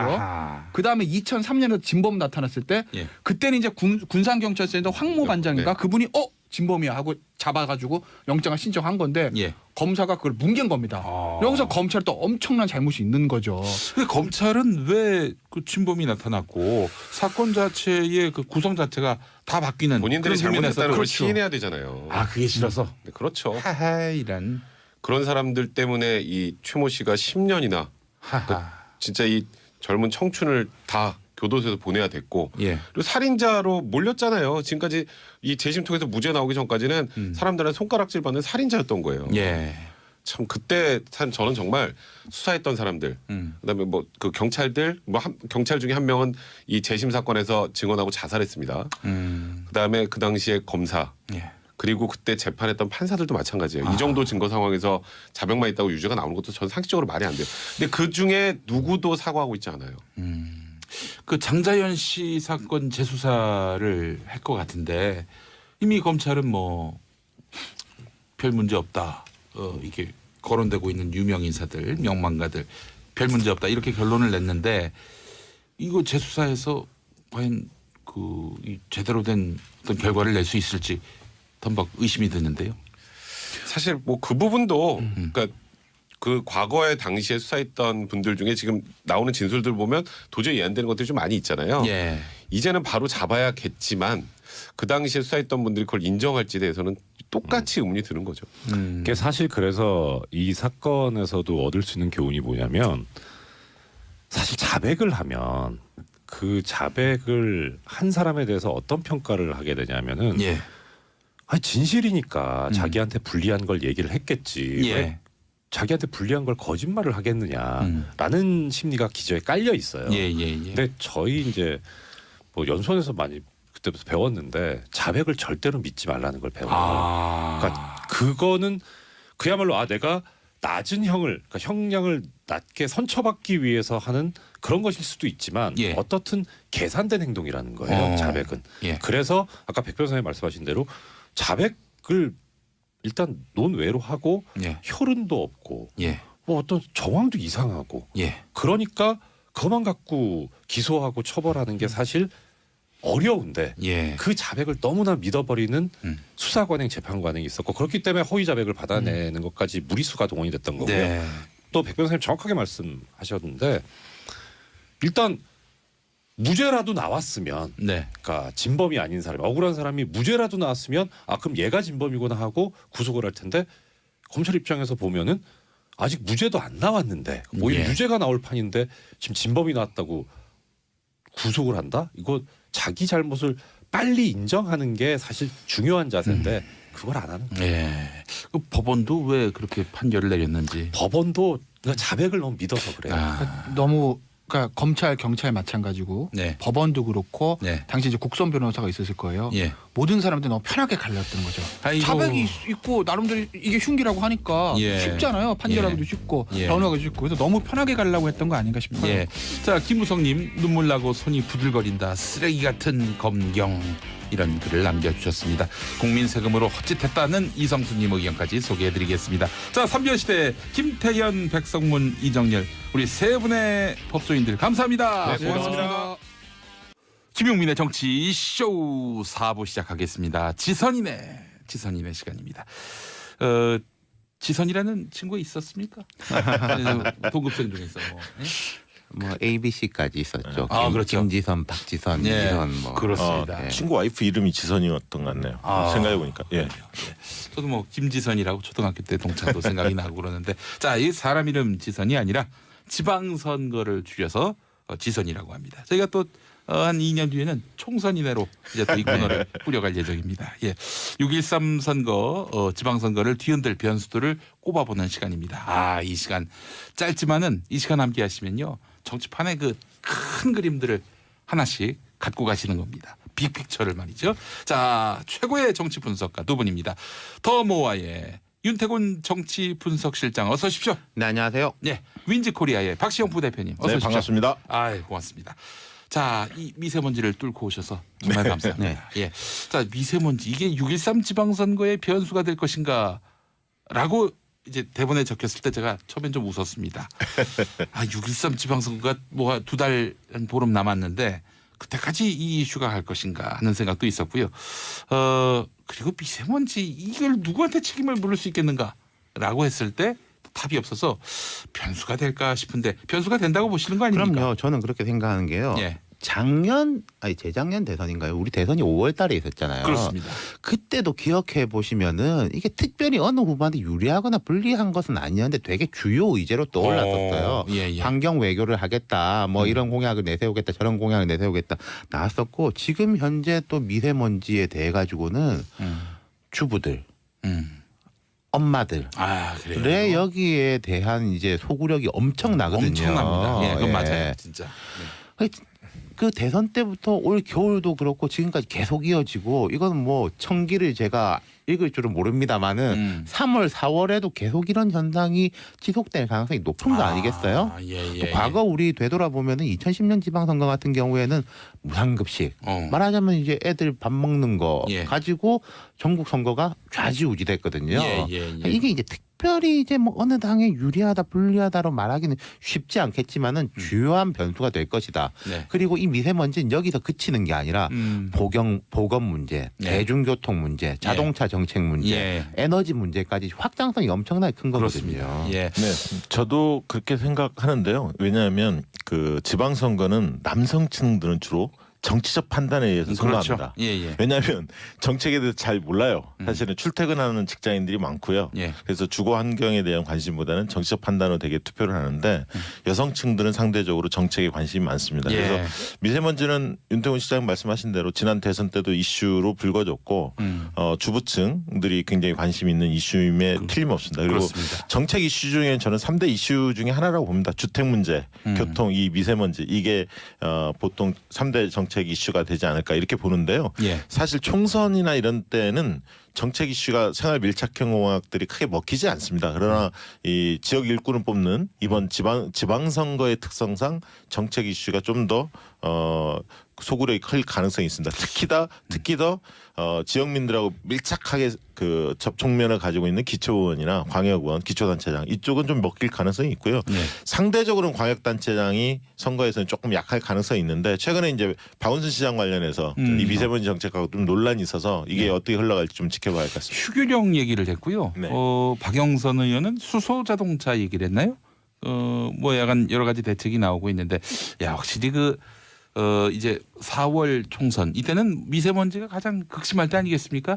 이럴 때는 말이죠. 국회의원 후보들은 머리를 매일 감고 나와야겠어요. 만약에 뭐 이렇게 비듬 같은 것들이 옷에 묻어봐요. 그러면 저 먼지를 달고 다니는 사람이다 이런 비난을 들을 가능성이 있어요. 선거운동의 양태도 약간 변할 가능성이 있어요. 그렇죠. 선거 차량 같은 거 있지 않습니까? 여기에 뭐 누구는 경유 트럭을 쓴다. 뭐 우리는 친환경 작은 차를 쓴다. 이런 식으로 변할 양상이 있고 또 이게 뭐 사실은 딱 특정 정당의 책임 묻기가 애매하긴 한데 그래도 공격을 제일 많이 당할 사람은 여당이죠. 박원순 시장이겠죠. 왜냐하면은 6년간 서울시를 책임졌기 때문에 상대적으로 이제 그동안 한 게 뭐냐 효과가 뭐냐 이런 걸 물을 수가 있는 거죠. 그렇습니다. 아마 민주당 경선에서부터 이게 세게 나올 것 같아요. 그러니까 이 영향은 분명히 있을 텐데 저는 이제 그 영향의 정도가 기울어진 운동장 흔히 말해서 민주당이 상당히 유리한 선거판인데 그걸 뒤바꿀 정도는 아니다. 저는 좀 그렇게 보고 있습니다. 그래요. 결국 이제 총선 출마자들 총선은 이제 4월에 있으니까 2020년 총선 때는 그 후보자들이 미세먼지에 대한 어떤 자신의 정책 비전을 분명히 가져야 할 테고요. 그리고 타고 다니는 차도 경유차 이거 곤란하다. 이런 얘기가 되겠습니다. 막 수소차, 전기차까지 나오고 있죠. 아니 인력거를 타고 다니거나 뭐 자전거를 타고 다니거나. 국회에 가보면요. SUV 차량이 너무 많아요. 기동성하고 뭐 경제적인 효과가 있다 해가지고 너무 많은데 그런 부분도 좀 바뀔 것 같아요. 그렇죠. 경유차가 많죠. SUV는. 권혜영님 겨울옷 정리하면서 듣고 있습니다. 너무 재미있네요. 미세먼지 때문에 문도 못 열고 공기청정기 틀어놓고 하고 있어요. 라고 해주셨습니다. 전수미님 정치쇼에 목소리 좋은 남자분들 정말 많이 나오시네요. 귀호강 타임 이렇게 말씀하셨습니다. 공기청정기를 건강보험에 어떻게 좀 적용하는 방법은 없는지. 이번에 좀 많이 그 교육감 후보들도 다 그 학교에 다 설치하겠다. 그리고 이제 좀 어린이집, 유치원까지 확대하겠다 이런 공약들이 많이 나오고 있죠. 예, 알겠습니다. 건강보험 얘기는 뭐 그냥 제가 한 얘기고요. 예, 뭐 귀 기울여 듣지 마시고요. 예. 자, 자유한국당 얘기 한번 해보겠습니다. 어젯밤에 장제원 의원이 끝내 경찰의 고개를 숙였습니다. 14만 경찰표 뿐만 아니라 경찰 출신들 또 그리고 가족들 고려하면은 엄청난 이 표심을 걱정하지 않을 수 없는 거죠. 표심 위반을. 예. 자, 그래서 자유한국당 대변인 뭐 워낙 거침없는 그런 말투로 이래저래 뉴스에 도마 위에 올랐던 장제원 의원인데 이렇게 막말을 사과한 건 처음 아닌가요?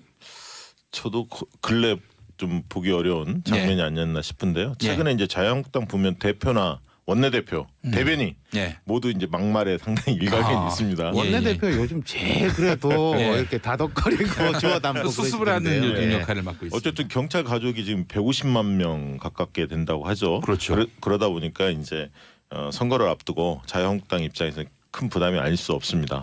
특히 이제 울산 지역이 굉장히 그 초미의 관심사거든요. 대구 경북을 넘어서 부산 경남을 장악하려면 자유한국당으로서는 울산이 시작인데 울산에 상당히 약간 우세한 흐름들이 감지가 됐었는데 이 김기현 사건은 울산시장 그렇죠. 근데 김기현 시장의 동생 비리 의혹이 나오면서 지금 상당히 이제 박빙 상황으로 접어드는 것 같아요. 판세 자체가. 그래서 이제 자유한국당 입장에서는 뭔가 끊어야 하는데 지금 울산 분위기를 좀 파악을 해보면 이게 상당히 오래 갈 것 같습니다. 그래서 후보 교체론도 솔솔 나오긴 합니다만 이게 이제 정치 공작으로 그 자유한국당 입장을 정했기 때문에 후보 교체까지는 가지 않을 것 같다. 이런 게 이제 대체적인 전망인 것 같고요. 어쨌든 울산 선거가 상당히 박빙으로 접어드는 양상입니다. 이게 세 가지 정도 짧게 짚어보면요. 한국당 입장에서는 처음에 뭐 야당 입장에서는 저는 제기할 만한 문제였다고 생각해요. 선거 앞두고 왜 우리만 탈탈 터냐. 이건 지금 여당이 야당일 때도 항상 이제 반복되는 상황인데 또 비슷한 일이 생기지 않기 위해서라도 예방 차원에서라도 그렇게 해놔야지 다른 지역에서 이게 안 들어온다 막을 수 있는 건데 너무 나갔죠. 두 번째로는 말이 너무 나갔고 그리고 출구 전략이 너무 늦었어요. 사실 빨리 좀 주워 담았어야 되는데 그리고 세 번째로 보면은 전략적으로 판단을 한 것 같아요. 왜냐하면은 어젠가요 김기현 울산시장의 친동생이 그 잠적해 있다가 자진 출두를 했거든요. 그것하고 장제원 대변인의 이 사과는 같은 맥락에서 보는 게 맞을 것 같습니다. 이게 지금 요즘에 자유한국당에 대해서 어떤 이미지가 떠오르세요라고 시민들한테 묻지 않습니까? 뭐가 떠오를 것 같습니까? 저는 막말 같아요. 막말도 있지만 제일 첫 번째 떠오르는 게 홍준표. 대표를 떠올립니다. 그러니까 결국 홍준표 대표의 이미지가 자유한국당 이미지가 되고 있어요. 이 홍준표 대표가 이 말을 막 함부로 해요. 그래서 국민들한테 이 여러 가지로 불편을 드리고 있어요. 야, 역시 대단하십니다. 이 진행자는 옵션이 많아요. 그 이제 홍준표 대표를 떠올리다 보니까. 샤이 보수가 더 늘어나고 있어요. 왜냐하면 주변에 내가 샤이 보수, 자유한국당을 내가 지지한다 이렇게 이야기가 좀 떳떳하지 못한 거죠. 그러다 보면 숨습니다. 그리고 다른 사람들하고 말을 섞기가 좀 꺼려하고 있고요. 그러다 보니까 지금 샤이 보수의 이 투표율이 떨어지지 않을까 이렇게 전망하는 분들도 늘어나고 있습니다. 자유한국당이 그 한나라당이 된 게 97년이에요. 신한국당에서. 그럼 이제 21년 좀 됐죠. 그간에 이런 대표 저런 대표 뭐 실세 대표 바지 대표 왔다 갔다 많이 했죠. 근데 그중에서 대선 후보하고 당대표를 둘 다 해본 사람은 3명입니다. 이회창, 박근혜, 홍준표. 근데 이제 박근혜 전 대통령 지금 뭐 저렇게 돼 있지만은 그때만 해도 당 대표가 됐을 때만 해도 정말 이미지하고 품격이 달랐지 않습니까? 그리고 이회창이라는 사람은 지금까지도 한국 보수 정치에서 내놓을 수 있는 최강의 카드로 뽑히는 사람이거든요. 안녕하십니까, 이회창입니다.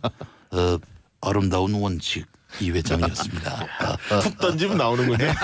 그러니까 그러면 제가 이 3명을 말씀드린 게 이회창을 보고 당시에 박근혜를 봤던 사람들이 지금 홍준표를 볼 때 이게 우리 보수의 리더로서 어떤 느낌이 들겠냐는 거죠. 뭐 중도층이나 진보층이 말할 건 없고요. 그래서 저는 한 가지 제안하고 싶어요. 뭐냐면 자유한국당에서 보수층만을 대상으로 보수층 유권자만을 대상으로 한번 조사해봤으면 좋겠어요. 뭐냐면 홍준표 대표에 대한 호감도 조사를 한번 해보면 좋은 느낌, 싫어하는 느낌 이걸 가지고 한번 평가를 해보면 보수층 내에서도 싫어하는 분들이 더 많지 않을까 그렇게 생각이 듭니다. 제가 홍준표 대표를 두둔할 이유는 없습니다만은 그 홍 대표도 컨셉 아닐까요? 거침없는 이미지. 근데 그의 어떤 뭐랄까요? 그 스트롱맨의 이미지. 그러니까 극우 보수층, 강경 보수층 일부는 결집시킬 수는 있는데 보수층 다수는 외면하고 있거든요. 그걸 직시합니다. 그런데 제가 또 하나 좀 이 여권 내지는 진보 진영에 대해서 지적하고 싶은 것도 있는데요. 뭐 더불어민주당, 정의당, 심지어 이제 울산에 나온 민중당도 뭐 적폐장당 홍준표 청사하겠다. 저는 민중당이 이런 공약 들고 나온 게 되게 이상하다고 생각하거든요. 그분들은 좀 더 급진적이고 뭐 노동권이나 이런 거 이야기해야 되는데 이런 흐름들이 오히려 홍 대표를 살려주는 게 있어요. 홍 대표 봐라 저 좌파들이 내가 무서우니까 다 나만 공격하는 거 아니냐 이런 식의 이제 어떤 뭐 묘한 의도치 않은 적대적 공생관계가 형성되는 면도 분명히 있죠. 그게 이제 굉장히 위험한 거죠. 그러니까 정치공학적으로 접근하면 망합니다. 이게 시민들의 인식이 어떻게 돼 있는지를 고찰을 해야지 그걸 살펴봐야지 이 정치공학적 어디가 반대하니까 우리는 오히려 결집시킬 수 있다는 착각입니다. 도발적인 질문 하나 드리겠습니다. 홍준표 대표가 지방선거 에서도 당대표로서 선거를 진두지휘할 수 있다고 보세요? 지금 뭐 슬슬 비대위 체제로 가야 된다. 홍 대표 물러나게 하고 그런 얘기가 나오던데. 저는 비대위보다는 조기 선대위로 가는 게 자유한국당 입장에서는 합리적일 겁니다. 지금 홍 대표를 또 끌어내리기에는 또 비대위원장을 할 사람도 마땅치 않고 아마 김성태 원내대표가 그럼 뭐 비대위원장 이렇게 될 건데 김무성 의원도 가능하지 않을까요? 쉽지 않을 것 같아요. 그거 안녕하십니까, 김무성입니다. 뭐 저도 있습니다. 그러면 이제 선대위원장이 되면은 선대위원장 복수로 더 가지고 홍 대표가 원 오브 댐이 되는 거죠. 지금 마이크를 독점하고 있지 않습니까? 마이크를 분산시키는 게 그나마 지금보다는 낫겠죠. 저도 동의합니다. 그러니까 선대위 체계로 빨리 넘어가는 게 자유한국당으로서는 그나마 대안이라고 봅니다. 누가 어떤 얼굴이 될 수 있을까요? 뭐 영입할 수도 있겠죠. 영입. 그러나 이제 영입이 쉽지는 않겠지만 영입할 수도 있겠죠. 그렇군요. 젊은층 투표율도 한번 좀 따져봤으면 좋겠는데 지금 자유한국당이 이렇게 보수 정당으로서 자리매김이 잘 안 되는 국면에서 어르신들의 투표율이 떨어질 것이다. 그리고 젊은층의 투표율에도 영향을 미칠 것이다. 이런 전망이 나오는데 어떻게 보세요? 두 가지 다 가능성이 있습니다. 왜냐하면 상대적으로 20, 30대 젊은층들은 민주당 지지 성향이 강하거든요. 그런데 이번 선거판이 민주당한테 상당히 유리하다. 이게 이제 기본적으로 알려져 있는 사실이기 때문에 내가 투표하지 않아도 뭐 민주당이 이길 텐데 해서 투표장에 가지 않으려는 그런 어떤 흐름도 있을 수도 있고요. 또 특히 또 가상화폐 관련해서 좀 실망한 일부 젊은층도 존재하는 게 사실이고요. 한편으로 또 보수층의 이제 어르신들 같은 경우는 그런 생각도 있더라고요. 만나보니까 뭐라고 하냐면 이번에 자유한국당이 확실히 망해야 한다. 무너져야 새로운 보수가 태동할 수 있다. 그렇기 때문에 이번에 나는 오히려 투표하지 않겠다. 이렇게 주장하는 분들도 있어요. 20대 총선 끝난 직후에 보면은 그런 증언들이 엄청나게 많이 나왔어요. 여론조사하고 다른 결과가 나왔지 않습니까? 그때 이제 뭐 무슨 옥새 들고 나르샤 뭐 친박 공천 난리가 났을 때 보통 이제 보수층 강남 분당 이런 데 있는 5, 60대들이 그놈들 미워가지고 정신 차리라고 안 갔다. 혹은 뭐 국민의당 찍었다. 이런 식이었거든요. 근데 이제 그게 어떻게 될지 좀 둘 다 포인트가 있어요. 박 부대표님 말씀에 저도 동의인 게 5, 60대 그 투표 동의이 떨어지는 것도 있고 20, 30대도 동의이 좀 떨어지는 게 있는데 투표의 힘이라는 건 사실 내가 좋아하는 사람 찍어주는 것보다 내가 싫어하는 사람 이제 심판하려고 하는 게 힘이 더 크거든요. 물론 구조적인 건 많이 남아 있습니다만은 박근혜, 이명박 뭐 다 구속. 돼가지고 재판 받고 있지 않습니까? 심판의 이제 대상. 그렇다고 홍준표 대표를 심판하러 우리가 투표장에 나가자. 그 에너지가 클 것 같지는 않아요. 알겠습니다. 이 선거 결과가 만약에 자유한국당이 참패하는 결과로 나오면은 홍준표 대표가 책임을 질 거라고 보십니까? 안 질 거라고 보십니까? 질 수밖에 없지 않을까요? 그럼요. 안 지고 말고가 없는 거죠. 본인이 그냥. 끝까지 나는 물러날 생각이 없다라고 한다면 저기 조기 전당대회를 피할 수는 없겠죠. 예. 그럼 뭐 의원들하고 대의원들이 전당대회에 이제 발의를 하겠죠.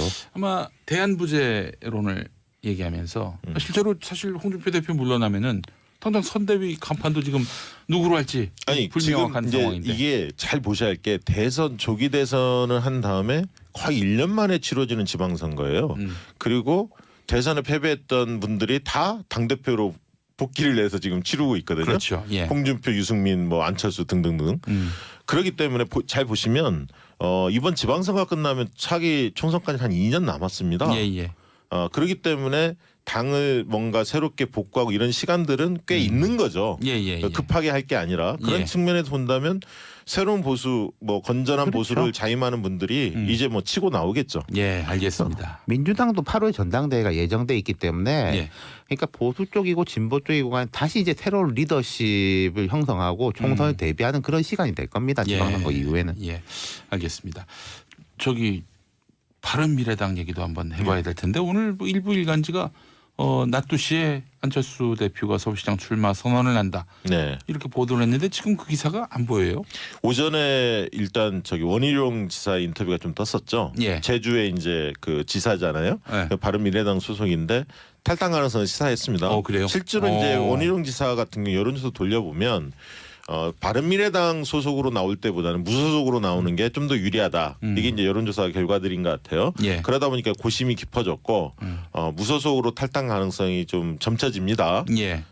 그렇다면 이제 자유한국당의 후보가 있거든요. 제주도에도. 그래서 만약 야권 연대를 할 건지 그것도 좀 관심의 그 거리고요. 그리고 바른미래당은 지금 내용에 휩싸여 있죠. 뭐냐면 유승민 대표는 선거 연대 가능성을 약간 열어놨습니다. 자유한국당과. 그런데 이제 그 국민의당 출신들이 중심이 된 지역위원장들이나 인사들은 절대 자유한국당과 연대해서는 안 된다. 집단적으로 성명을 지금 발표하고 있거든요. 지금 바른미래당은 어떻게 조직책이 다 그 완성이 됐습니까? 지금 시도당 개편 광역 시도당 개편대를 쭉 하고 있더라고요. 근데 대체로 공동입니다. 공동이에요. 그리고 이런 건 보통 선거 끝나고 나면은 재정비를 하죠.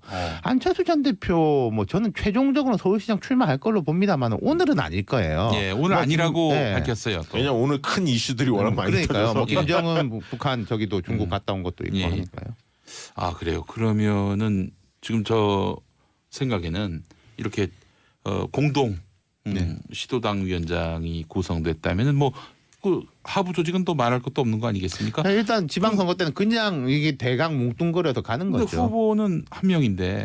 근데 그 양당이 그렇게 겹치는 데가 별로 많잖아요. 애초부터 이야기가 나왔던 게 국민의당하고 바른미래당하고 이제 뭐 TK 대 뭐 호남 뭐 수도권에서도 겹치는 데가 별로 없기 때문에 그게 원외위원장끼리는 충돌이 나지만은 뭐 현역끼리 겹치는 데는 없죠. 이제 지역 지방선거 같은 경우에는 아무래도 뭐 지금 예컨대 이건 지방선거 아니에요. 재보선인데 노원병이 이제 안철수 전 대표 원래 지역구잖아요. 그렇죠.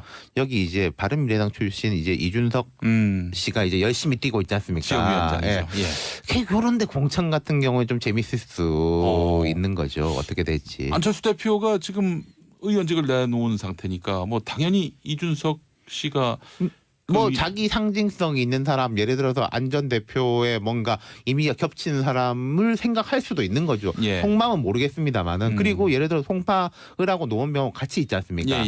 그러면은 통상적으로 정치 문법으로는 하나는 바른미래당 출신 뭐 하나는 국민의당 출신 이렇게 또 되는 거거든요. 그러니까 어쨌든 제가 볼 때도 안철수 전 대표는 뭐 서울시장 출마할 수밖에 없는 상황으로 몰려가는 것 같고요. 유승민 동반 출마해라 이게 이제 국민의당 출신들의 계속 이야기인데 유승민 대표는 거절을 했고 그래서 그 좀 그렇게 지방선거에서 바른미래당이 흐름을 주도할 것 같지는 않고요.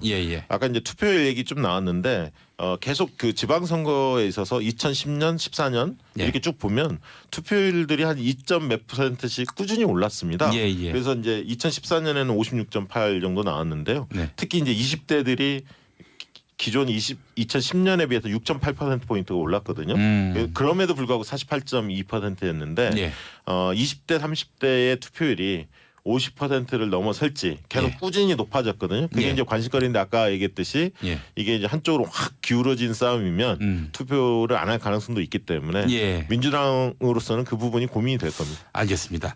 두 분께 이제 마무리하면서 제가 궁금해가지고 그런데 그 경기도의 그 경기도지사 민주당 후보로 이제 3명 이재명 성남시장 그리고 전성남시장이 되겠군요. 전해철 의원 그리고 양기대 전 광명시장 이렇게 세 사람인데 이 전해철 의원이 이재명 전 시장을 추격하고 있는 양상인데 이게 엎을 수 있을까요? 제가 지난주에도 말씀드린 것 같은데요. 지금 전반적인 전국의 흐름이 2, 3위가 1등을 따라잡기가 쉽지 않아지는 흐름이에요. 특별히 잘해서 못해서라기보다 쭉 고착화되는 흐름이거든요.